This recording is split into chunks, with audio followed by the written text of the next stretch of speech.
দেখ দিদি, তোর দেওর এই শাড়িটা আমায় এনে দিয়েছে, কেমন হয়েছে? বাবু শোনো, তুমি কি একটু পোড়া পোড়া গন্ধ পাচ্ছ? কই না তো। না রে দিদি, আর জ্বলিস না, এটা পুরনো শাড়ি। শোন, আমার বর না কালকে আমাকে এই কানেরটা দিয়েছে।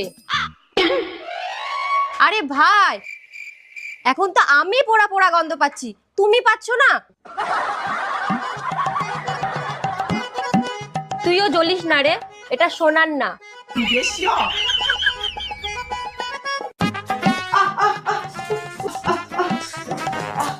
কি যে করিস, কাজ করার সময় মন কোথায় থাকে? বেশি বকিস না, সত্যি সত্যি আমার হাত জ্বালা করছে। আরে কিছুই হয়নি বৌমনি, আবার নতুন কিছু প্ল্যান করেছে। আমার হাত জ্বালা করছে আর তুমি ইয়ার্কি মারছো না?